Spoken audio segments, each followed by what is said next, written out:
Peringatan Hari Guru Nasional yang bertepatan dengan hari ini menghadirkan beragam tantangan bagi para tenaga pendidik di tengah pandemi COVID-19 yang belum berakhir. Dan berikut pemirsa kita simak apa saja tantangan tersebut.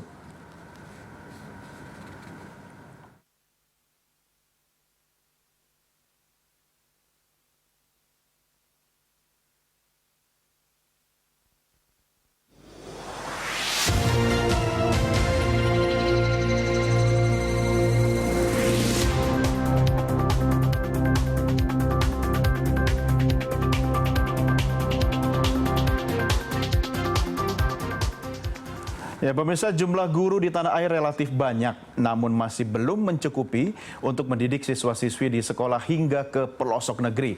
Kita simak data persebaran jumlah guru.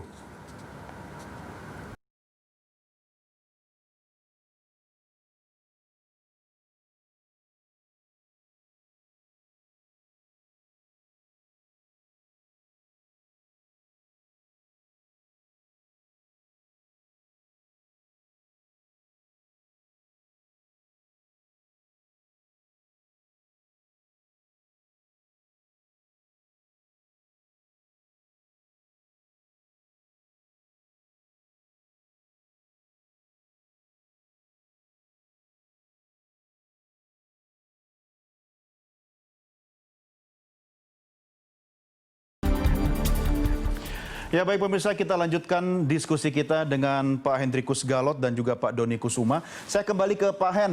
Pak Hen, ini terkait dengan pandemi kan ternyata aktivitas belajar mengajar di tempat Bapak mengabdi saat ini tidak mengalami hambatan dan semangatnya luar biasa, Pak. Tapi bagaimana Pak Hen dan para guru-guru lain itu untuk menjaga ritme, antusiasme peserta didik, apalagi kan sekarang harus ada protokol kesehatan, Pak. Apa resepnya, Pak? Bisa dibagi kepada Bapak Ibu guru yang lain, Pak? Kalau soal situasi pembelajaran kita di masa pandemi ini, kita tetap menjaga keharmonisan, kekeluargaan dalam model pembelajaran yang akan kita lakukan pada masa sulit ini. Soal resep, kita di pedalaman tetap kita menjaga model pembelajaran ramah dalam suatu situasi, karena dengan masa sulit ini kita tidak mungkin melakukan tekanan-tekanan secara psikologis terhadap anak. Karena dengan masa sulit ini, anak juga sedang terganggu dengan pandemi COVID yang belum berakhir pada dunia Indonesia ini. Hal ini yang membuat guru kita termotivasi harus menjaga keseimbangan pembelajaran di sekolah antara guru dan siswa, bagaimana menerapkan model pembelajaran, dan juga bagaimana mendidik anak pada masa sulit ini. Sehingga resep yang kita gunakan pada tingkat satuan pendidikan kami, bahwa melakukan pembelajaran ramah, dengan tidak melakukan tekanan-tekanan secara psikologis. Dan ini yang anak sedang alami ketika kita lakukan approach atau pendekatan terhadap anak.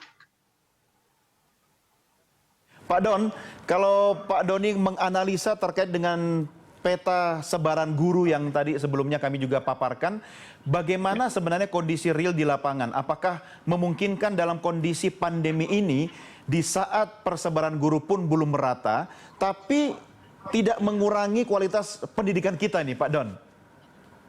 Ya, pertama-tama memang di Indonesia ini persebaran guru belum merata dan sebagian besar guru itu menumpuk di kota-kota besar, di kabupaten kota. Sedangkan yang di pedalaman itu mereka masih kurang. Dan beberapa cara sudah coba diatasi ya waktu itu dengan guru garis depan dan lain-lain, tetapi tampaknya belum memberikan hasil gitu karena sistem kontrolnya ini yang sulit, Mas Doni, yang di daerah tertinggal itu.